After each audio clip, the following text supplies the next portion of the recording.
Romans, chapter 3. NIV Bible. What advantage, then, is there in being a Jew? Or what value is there in circumcision? Much in every way. First of all, they have been entrusted with the very words of God. What if some did not have faith? Will their lack of faith nullify God's faithfulness? Not at all. Let God be true, and every man a liar, as it is written, so that you may be proved right when you speak, and prevail when you judge. But if our unrighteousness brings out God's righteousness more clearly, what shall we say? That God is unjust in bringing his wrath on us? I am using a human argument. Certainly not. If that were so, how could God judge the world? Someone might argue. If my falsehood enhances God's truthfulness and so increases his glory, why am I still condemned as a sinner? Why not say as we are being slanderously reported as saying, and as some claim that we say, let us do evil that good may result? Their condemnation is deserved. What shall we conclude then? Are we any better? Not at all. We have already made the charge that Jews and Gentiles alike are all under sin. As it is written, there is no one righteous, not even one. There is no one who understands, no one who seeks God. All have turned away.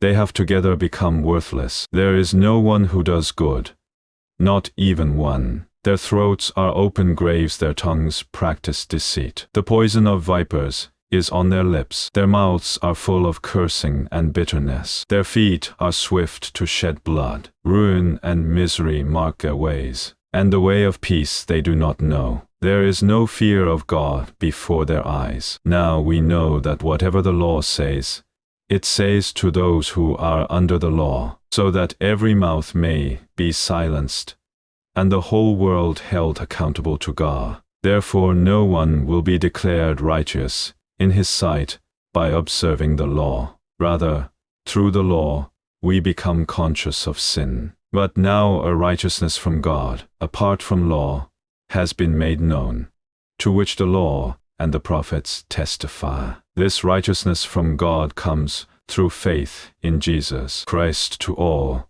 who believe. There is no difference, for all have sinned and fall short of the glory of God, and are justified freely by his grace through the redemption that came by Christ Jesus. God presented him as a sacrifice of atonement through faith in his blood. He did this to demonstrate his justice, because in his forbearance he had left the sins committed beforehand unpunished. He did it to demonstrate his justice at the present time, so as to be just, and the one who justifies those who have faith in Jesus. Where then is boasting? It is excluded. On what principle? On that of observing the law?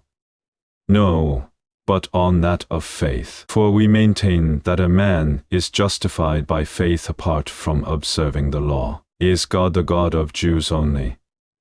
Is he not the God of Gentiles too? Yes, of Gentiles too, since there is only one God, who will justify the circumcised by faith, and the uncircumcised through that same faith. Do we then nullify the law by this faith? Not at all. Rather, we uphold the law.